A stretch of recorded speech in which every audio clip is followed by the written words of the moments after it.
Assalamualaikum warahmatullahi wabarakatuh. Alhamdulillahirrabbilalamin. Kita bertemu kembali di mata pelajaran matematika. Pada pertemuan kali ini, Bapak akan menjelaskan mengenai fungsi inverse. Ini yang akan kita diskusikan hari ini, berbicara tentang fungsi inverse, atau kata lainnya itu adalah biasanya inverse dari suatu fungsi. Ya. Jadi boleh kalian menyebutnya itu fungsi inverse, atau boleh juga kalian menyebutnya inverse dari suatu fungsi. Oke, yang pertama, Bapak akan menjelaskan terkait dengan simbolnya dulu. Kalau kita punya inverse, misalkan inverse dari fungsi f, kita punya inverse dari fungsi f, maka simbolnya itu adalah f pangkat negatif 1. Ini artinya adalah inverse dari fungsi f. Sekali lagi, simbol untuk inverse dari fungsi f disimbolkan menjadi f pangkat negatif 1. Gitu ya, itu untuk simbolnya. Sekarang selanjutnya, bagaimana cara menentukan inverse dari fungsi itu? Gitu ya. Bagaimana cara menentukan inverse dari suatu fungsi, itu ya. Untuk fungsinya sendiri bisa menggunakan f. Sebetulnya kalau f berarti inverse-nya f pangkat negatif 1. Kalau fungsinya g berarti inverse-nya g pangkat negatif 1. Kalau h berarti inverse-nya h pangkat negatif 1. Itu untuk penyimbolannya, gitu ya. Bagaimana cara menentukannya? Oke, berarti kita mulai dari sebuah contoh terlebih dahulu. Contohnya misalkan diketahui fx-nya itu sama dengan 2x tambah 3. Jadi kita punya nilai 2x tambah 3, nilai dari fungsi f ya, yaitu fx sama dengan 2x tambah 3. Perintahnya misalkan tentukan f inverse dari x-nya atau inverse dari fungsi f. Bagaimana cara menentukannya? Oke, cara menentukannya itu langkah pertama, kita kan punya fx sama dengan 2x tambah 3. Yang kita lakukan adalah yang pertama, misalkan. Jadi kita misalkan fx-nya itu sama dengan y. Ya. Ketika kita misalkan fx sama dengan y, sehingga menjadi persamaannya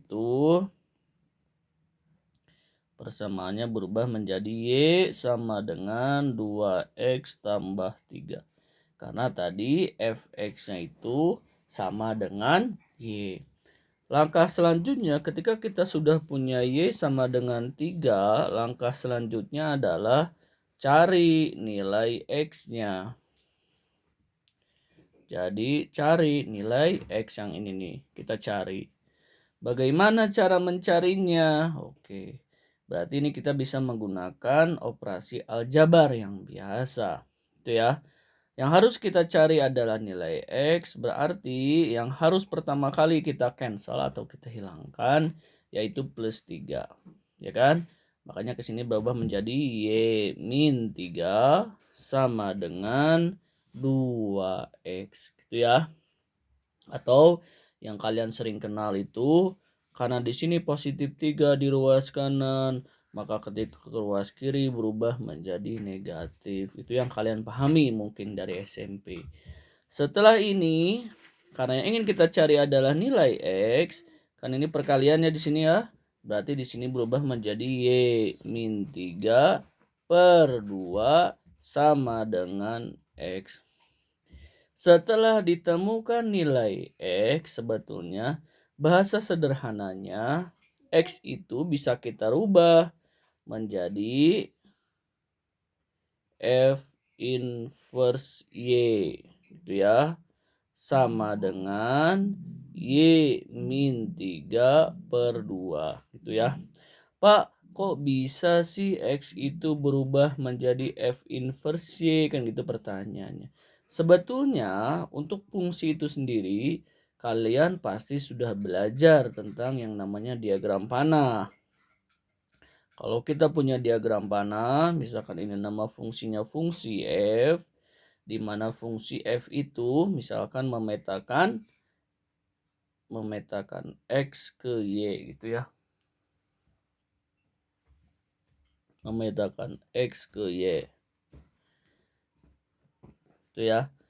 Berarti ini dipetakan ke sini.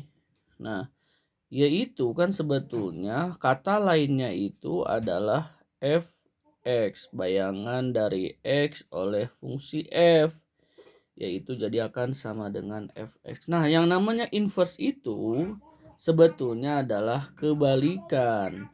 Jadi kalau f itu dari sini ke sini arahnya, tapi kalau f inverse itu kebalikannya ke sini. Nah, ini yang dinamakan dengan F inverse. Berarti X ini sama dengan F inverse dari Y. Artinya X itu adalah bayangan dari Y oleh fungsi F inverse, gitu ya. Jadi sebetulnya X itu bisa dirubah menjadi F pangkat negatif 1Y atau F inverse Y, gitu ya. Ini bahasa sederhananya. Sehingga karena ini sudah dalam bentuk Y, sedangkan yang ditanyakan itu adalah Fx, F inverse X. Ini kan yang ditanyakan F inverse X ya. Berarti tinggal kita rubah saja. Jadi tinggal kita rubah F inverse X. Berarti kalau Y-nya diganti dengan X, Y yang ini juga diganti dengan X. Berarti sama dengan X min 3/2. Selesai. Jadi kita sudah dapatkan nilai F inverse-nya itu adalah X min 3/2, gitu ya. Oke, kita ambil contoh yang kedua biar lebih mudah lagi, biar lebih mudah dipahami. Kita ambil contoh yang kedua. Nah, untuk contoh yang kedua, misalkan diketahui GX, misalkan sekarang. GX-nya itu sama dengan setengah X kurangi 6. Perintahnya sama, yaitu tentukan G inverse X. Ini yang ditanyakan. Langkahnya sama, berarti kita jawab dulu. Langkahnya sama, kita misalkan saja GX-nya itu sama dengan Y. Sehingga berubah menjadi Y sama dengan setengah X kurangi 6. Itu ya. Langkah selanjutnya apa? Yaitu cari nilai X-nya. Kita cari nilai X-nya, berarti yang pertama kali kita hilangkan yaitu negatif 6.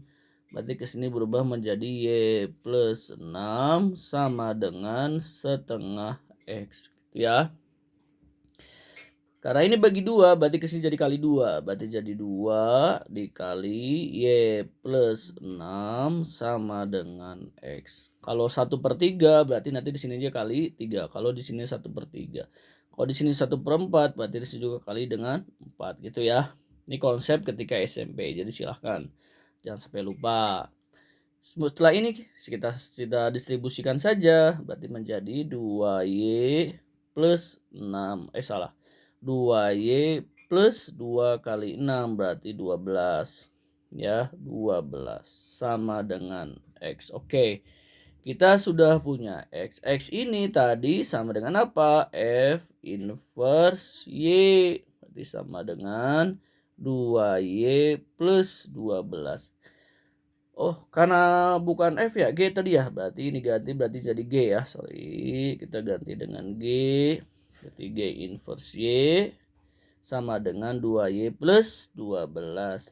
Karena yang ditanyakan itu adalah G inverse X, berarti tinggal kita rubah saja. Berarti ini kesimpulan.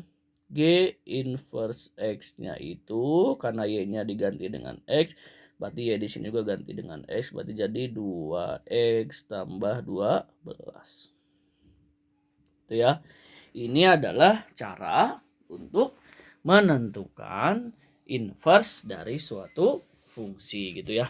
Nah, ada satu contoh lagi. Nah, silahkan perhatikan kembali. Satu contoh lagi. Diketahui misalkan HX sekarang. HX-nya itu adalah dalam bentuk pecahan. Misalkan 2X tambah 6. Bawahnya misalkan 3X kurangi 5. Itu ya. Perintahnya sama, yaitu tentukan H inverse X-nya. Itu ya. Berarti kita jawab. Oke, kita jawab. Berarti langkah pertama kita misalkan lagi. Kita misalkan HX-nya itu sama dengan Y. Gitu ya.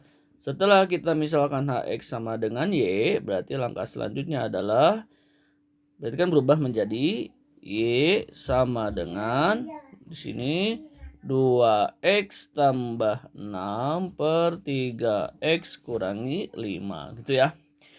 Setelah berbentuk seperti ini, kita cari nilai X. Jadi tidak jauh berbeda dengan cara di atas tadi ya. Bagaimana nih Pak caranya nih? Oke, langkah pertama, karena ini berupa pecahan, berarti ini ada penyebut. Berarti penyebutnya bisa saya pindahkan ke ruas kanan. Kan ini dibagi, berarti ke ruas kanan menjadi kali ya, itu bahasa yang kalian sering gunakan. Berarti menjadi Y dikali 3X min 5. Sama dengan 2X tambah 6 gitu ya. Setelah ini kita distributifkan saja. Jadi kita distributifkan berarti menjadi 3XY dikurangi 5Y. Sama dengan 2X tambah 6. Setelah ini gimana Pak? Ya udah, berarti kita kelompokkan saja. Maksud kelompokan kayak gimana Pak? Ini kan ada X, ini juga ada X. Kita kelompokkan berarti menjadi 3XY. Karena ini positif berarti pindah ke ruas kiri berarti menjadi negatif. Negatif 2X. Sama dengan ling 5Y ini kita pindahkan juga ke ruas kanan. Karena negatif pindah ke ruas kanan berarti menjadi positif. Berarti menjadi 5Y plus 6. Itu ya. Oke. Setelah ini apa yang kita lakukan? Karena di sini sama-sama ada X, sini sama ada X, berarti X yang bisa Bapak tarik keluar. Ini jadi 3Y min 2. Benar nggak Pak ini? Coba aja. X kali 3Y hasilnya 3X ya. X kali 2, negatif 2 hasilnya negatif 2X. Sama persis ya. Sama dengan 5Y tambah 6. Karena yang ingin kita cari adalah nilai X. Berarti X sama dengan 5Y tambah 6 per 3Y kurangi 2. Oke. Berarti kita sudah punya nilai X. Kemudian X-nya bisa kita rubah menjadi H inverse Y. Sama dengan 5Y tambah 6 per 3Y kurangi 2. Karena yang ditanyakan itu adalah H inverse X, berarti H inverse X berarti Y yang di sini juga ganti dengan X. Berarti berubah menjadi 5X tambah 6 per 3X kurangi 2. Oke. Ini adalah 3 contoh kasus, 3 contoh soal bagaimana cara menentukan inverse-nya. Silahkan kalian perhatikan kembali bagaimana caranya. Bagi yang belum memahami, silahkan diputar-putar terus video yang sudah Bapak buat ini. Mudah-mudahan dengan kalian terus mengulangi materi-materi ini, video ini terus diputar, mudah-mudahan kalian bisa memahaminya dengan mudah. Mungkin ini untuk pertemuan kita hari ini. Bapak tutup dengan salam. Assalamualaikum warahmatullahi wabarakatuh.